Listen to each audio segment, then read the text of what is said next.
ghost train.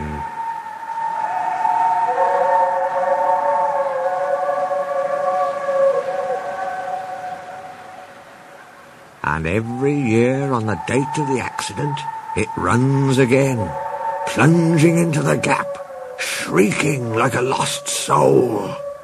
Percy, what are you talking about? The ghost train. Driver saw it last night. Where? Asked Thomas and Toby together. He didn't say, but it must have been on our line. He says ghost trains run as a warning to others. Oh, he went on, it makes my wheels wobble to think of it. Pooh, said Thomas. You're just a silly little engine, Percy. I'm not scared. Thomas didn't believe in your ghost, said Percy next morning. His driver laughed. Neither do I. It was a pretend ghost on television. Percy was disappointed, but he was too busy all day with his stone trucks to think about ghosts. That evening he came back, light engine, from the harbour. He liked running at night. He coasted along without effort, the rails humming cheerfully under his wheels, and signal lights changing to green at his approach. He always knew just where he was, even in the dark. Crow's Farm Crossing, he chunted happily. We shan't be long now.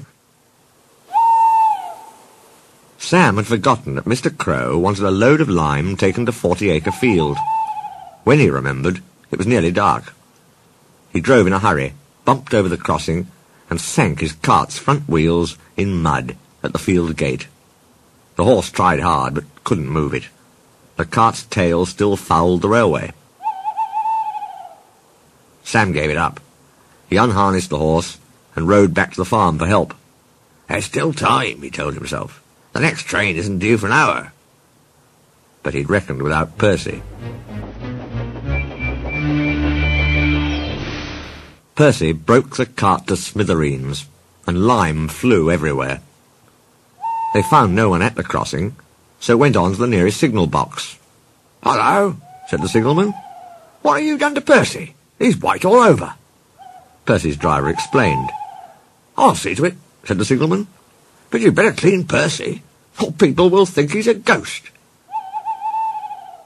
Percy chuckled.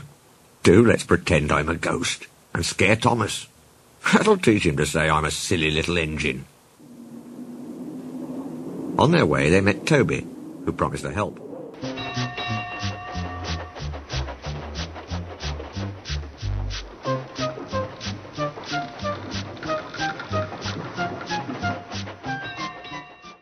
Thomas was being oiled up for his evening train when Toby hurried in saying, "Percy's had an accident."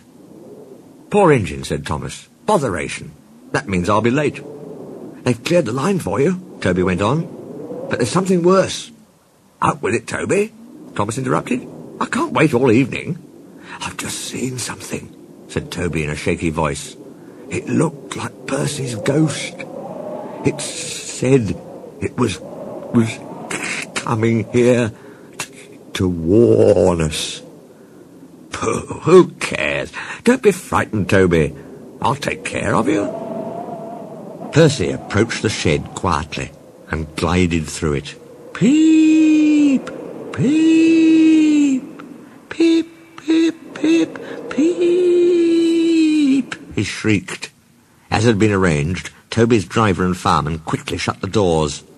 "Let me in! Let me in!" said Percy in a spooky voice. "No, no," answered Toby.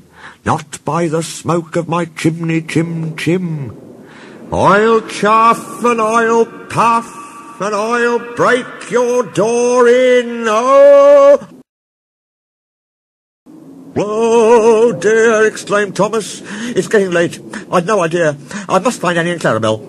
He hurried out the other way. Percy was none the worse for his adventure. He was soon cleaned, but Thomas never returned. Next morning, Toby asked him where he'd been.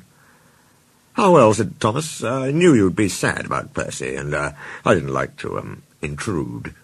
I slept in a good shed, and he went on hurriedly. "Sorry, I can't stop. Got to see a coach about a train." And he shot off like a jackrabbit. Percy rolled up alongside. Well, well, well, he exclaimed. What do you know about that? Anyone would think, chuckled Toby, that our Thomas had just seen a ghost.